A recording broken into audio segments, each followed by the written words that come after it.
Hi friends, పల్లీ చట్నీ తయారు చేయ విధానం చెప్తున్నాను వినండి.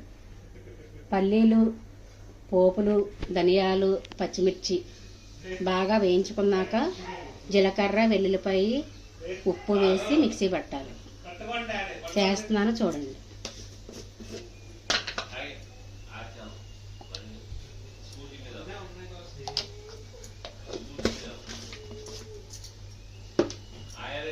నూనె కాగాక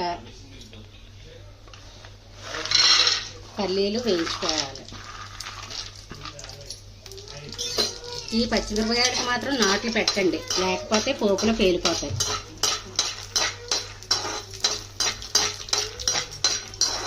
ఇవి కొంచెం వేగేయండి, తర్వాత పోపులు వేసుకోండి.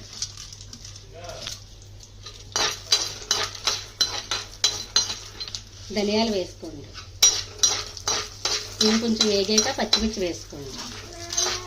ఇప్పుడు ఇవన్నీ బాగా వేగాలి.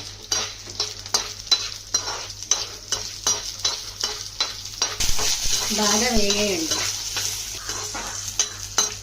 పల్లీలు ఇవన్నీ మిక్సీ గిన్నెలో వేసానండి. ఇప్పుడు పచ్చి ఎల్లుల్లిపాయ రేకలు, పచ్చి జీలకర్ర, కొద్ది రాళ్ళ ఉప్పు వేసి మిక్సీ పెట్టుకోవాలి. కొద్ది వాటర్ వేసి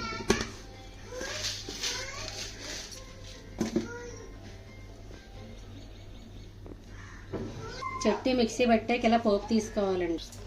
స్టవ్ ఆన్ చేసుకొని పెనం పెట్టుకొని కొంచెం ఆయిల్ వేసుకోండి. తర్వాత పోపు వేసుకోవాలి.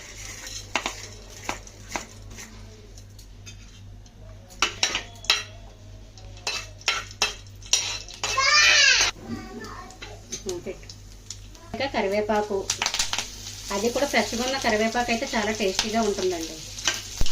కరివేపాకుని అలా వెళ్ళకూడదు, కొద్ది ముక్కల కింద చేసి వేస్తే ఆ ఫ్లేవర్ బాగా దిగుతుంది.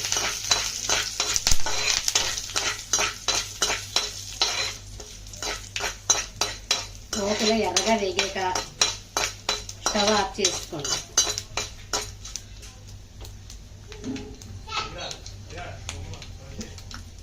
తర్వాత మనం తయారు చేసిన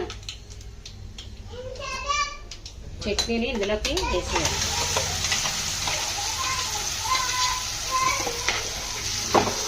ఇలా బాగా కలుపుకోవాలి.